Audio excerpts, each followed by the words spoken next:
Sir, before the House adjourned for lunch yesterday, I had started speaking on the essential commodities bill. I have got here with me the bill as introduced in the statements of object and reasons. The government pointed out that in certain cases it might be necessary for them not to award punishment prescribed in the law as it exists at present, but to forfeit a part of the deposit.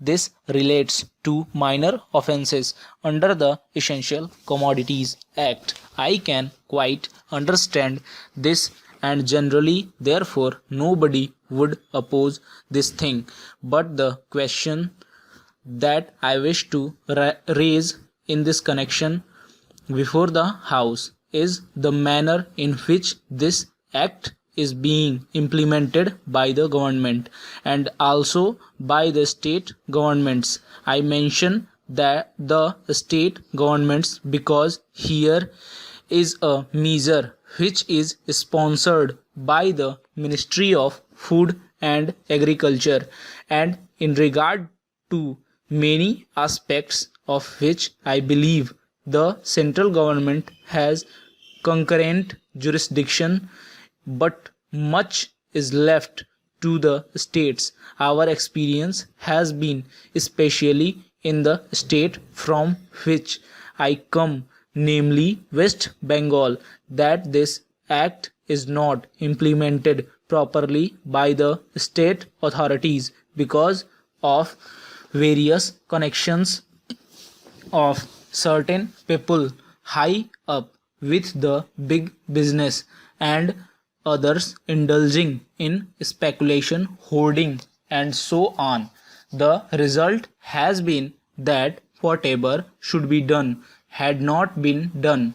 The central government has got powers under this act to make rules, to give directions to the states, and to supervise the manner in which the particular measure is administered by the states. We found that much that should have been done was not done. What is the use of talking about punishment of the small fry? Certainly, if they are guilty, they have to be punished, and the smaller the fry, the minor should be the punishment. I agree there.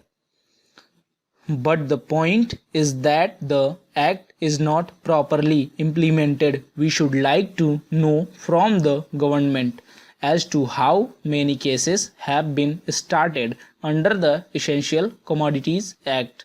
We know that food grains had been hoarded, speculation had been indulged in, stocks had been removed from one state to another surreptitiously by unfair and illegal methods. These should have attracted the attention of the Essential Commodities Act. The act was passed in this parliament with a view to putting a check on speculative rise in prices.